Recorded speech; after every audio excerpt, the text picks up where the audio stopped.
अस्सलाम वालेकुम रहमतुल्लाहि व बरकातुहू। नाज़रीन कैसे हैं आप? अल्लाह ताला आपको ढेरों सारी खुशियाँ अता फ़रमाए और अल्लाह ताला आपको सेहत और तंदुरुस्ती से नवाज़े। नाज़रीन आज जिस टॉपिक पे मैं बात करने लगा हूँ टॉपिक इंतहाई अहम टॉपिक है। तो इस टॉपिक से आपने अगर मुस्तफ़ीद होना है, फ़ायदा आपने हासिल करना है तो आपने वीडियो को एंड तक देखना है।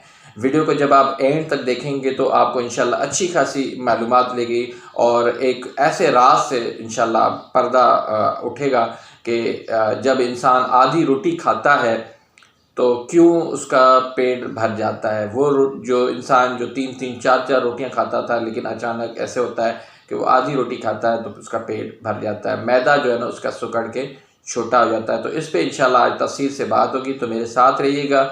वीडियो को शुरू करने से पहले एक छोटी सी मैं गुजारिश करूँगा कि अगर अभी तक आपने मेरे इस चैनल को सब्सक्राइब नहीं किया तो आप सब्सक्राइब कर दें। उसके लिए ये कि लाल फ़ॉन्ट से लिखा होगा सब्सक्राइब, तो वो आप नीचे उसको प्रेस करेंगे तो आप सब्सक्राइब हो जाएंगे। और अगर उसको दबाने से ये होगा कि बेल आइकन का बटन आएगा, तो उसको भी आप अगर प्रेस कर देंगे तो उससे ये होगा कि मेरी हर आने वाली न्यू वीडियो का नोटिफिकेशन आपको मिल जाएगा, यानी आपको इतला मिल जाएगी कि मैंने आज न्यू वीडियो जो है ना अपलोड की है। तो इस तरह आप मेरी हर वीडियो तक आप पहुंच जाएंगे। तो अगर आपको मेरी वीडियो पसंद आती हैं तो आप उनको लाइक कर दें और मेरी वीडियो को आगे शेयर भी करें। और अगर मेरी वीडियो को पसंद आपको आती है तो या कोई आपने मशवरा देना हो तो कमेंट्स के अंदर ज़रूर बताइएगा। तो आइए अब हम शुरू करते हैं वीडियो को और अपना टॉपिक शुरू करते हैं। तो देखें, पहले ये होता है कि 3-4 रोटियां इंसान खाता है, फिर ये कि आधी रोटी खाने से ही पेट भर जाता है। भूख भी ज़्यादा लगती है पर जूं ही थोड़ी सी ग़िज़ा मैदे में जाती है, मैदा उसी वक़्त भर जाता है। ऐसे लगता है कि बहुत ज़्यादा खा लिया हो और पेट भर गया, अब खाने की भी गुंजाइश नहीं रहती। और अगर ज़्यादा खाने की कोशिश भी करे तो कै आने लगती है। इस तरह आहिस्ता आहिस्ता ग़िज़ा की उसको कमी होती जाती है। फिर ये बंदा जाता है दुनिया के हर डॉक्टर के पास जाता है, हर किस्म की वो टेस्ट करवाता है, लेकिन कहीं से भी इसका अता पता नहीं मिलता, कहीं से भी इस राज से पर्दा जो है नहीं उठता कि ये क्यों हो रहा है आखिर मेरे साथ। कि मैं भूख भी ज़्यादा लगती है लेकिन जो है ना वो ग़िज़ा आधी रोटी खाता हूँ तो पेट फुल भर जाता है। तो इसकी वजह क्या है, इसका राज क्या है? लेकिन कहीं से भी उसको इसका सही तरह से इसका इलाज नहीं मिलता, सही तरह से उसका पता नहीं चलता कि ये मसला क्या है।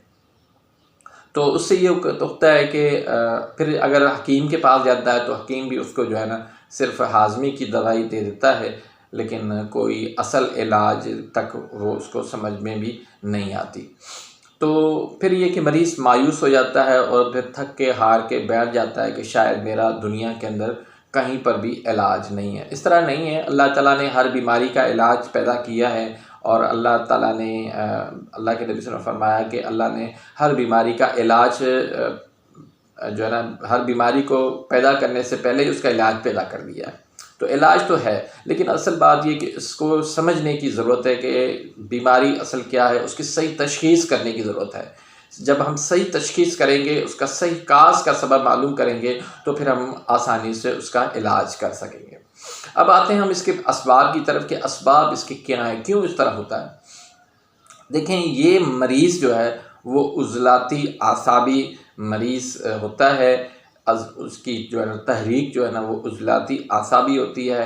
इसका मिज़ाज जो है वो खुश्क सर्द मिज़ाज होता है, जिस्म के अंदर खुश्की और सर्दी बढ़ जाती है, जिसकी वजह से इसके उज़लात जो है ना पूरे जिस्म के उज़लात जो है वो सिकुड़ के छोटे हो जाते हैं और फिर ये होता है कि इसका मैदा भी जो है वो सिकुड़ के छोटा हो जाता है। तो असल जो सबब है वो यही है कि मैदे के जो उज़लात हैं वो सिकुड़ के छोटे हो जाते हैं, जिसकी वजह से ग़िज़ा अंदर सिर्फ जाती ही थोड़ी है और थोड़ी जाने के बाद जो है इसका पेट जो है वो भर जाता है। क्योंकि मैदा जब छोटा होगा तो लाज़मी बात है थोड़ी सी ग़िज़ा खाएगा उसका पेट भर जाएगा।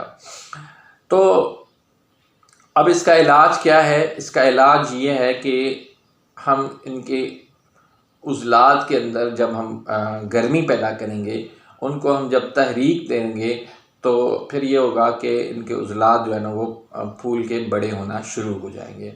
जब उज़लात सारे फूल के बड़े हो जाएंगे तो इस तरह मैदा भी फूल के बड़ा हो जाएगा और आहिस्ता आहिस्ता ये खाना जो है वो शुरू कर देगा और फिर इसकी ग़िज़ा भी जो है ना वो इसकी बढ़ती जाएगी। इस तरह इस मरीज़ की जो है ना वो बहुत बड़ी आप मदद कर सकेंगे।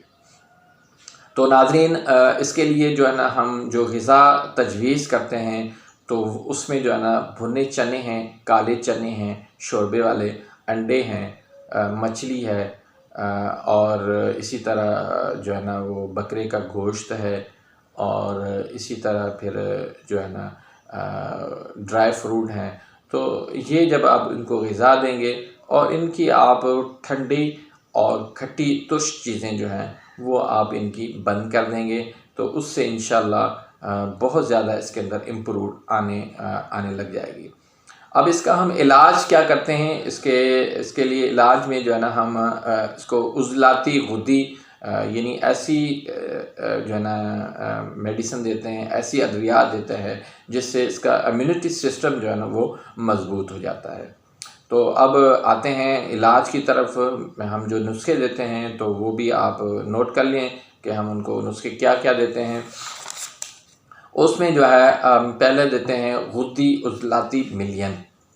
उसमें क्या क्या चीज़ें हैं पहले मैं बता चुका हूँ, बार बार फिर दोबारा मैं बता देता हूँ। राई है, बापची है, अजवाइन है, तीनों जो है एक तोला मिला लें और 3 तोला जो है वो उसमें गंधक, आंवला, सार वो मिला लें।